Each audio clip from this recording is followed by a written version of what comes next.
Hey, this is one of the greatest books I've ever read in my life. And I got to talk to the author this year. I was really, really excited. Um, I met her when I bought the book.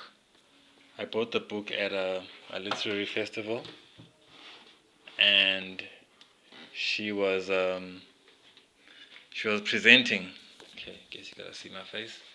She was presenting, and she has this way where she just dances as she speaks. So what happened was she was describing this. What happened in the book is she's a person who left her family, a white lady who left her family. She's Afrikaans, but she went to English schools, and that always makes us not understand our parents. And I better switch Nat King Cole off before they block my video. Um, she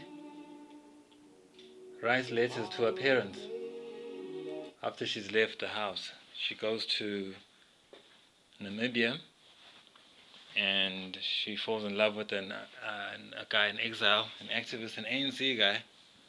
So that's gotta drive her parents crazy, right? So she writes letters, a letter to her mother and a letter to her father.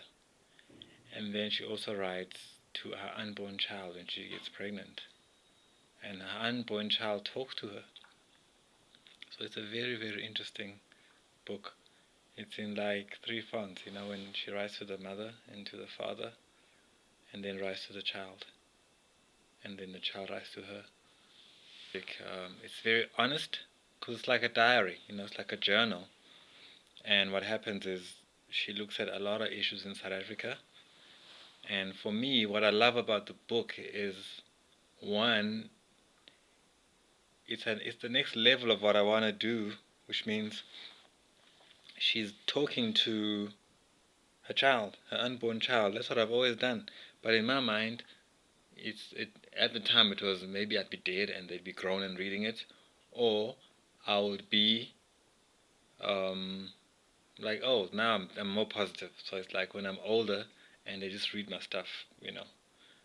Everything I've done, the research of what I did would be for them. When I discipline them or talk to them about, yo, don't do this, don't do that, I can show them, like, in real time, like the picture of something I did.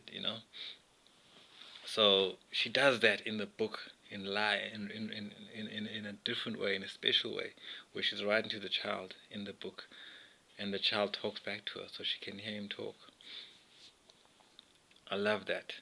And also I love the fact that I like because people aren't bad, people are good, people are born good.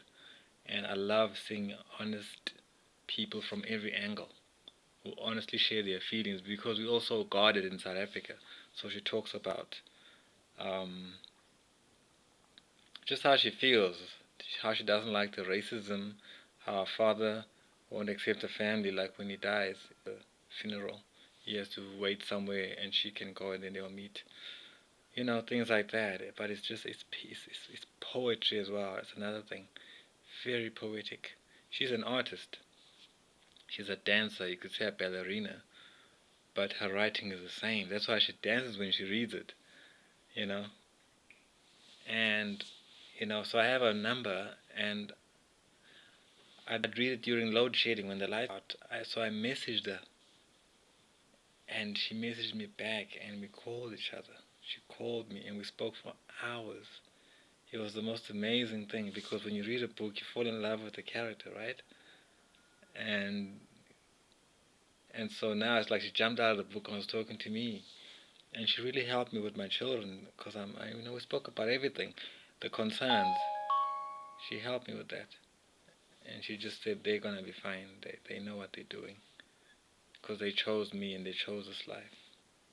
So yeah, great book. Thank you, Nobonke.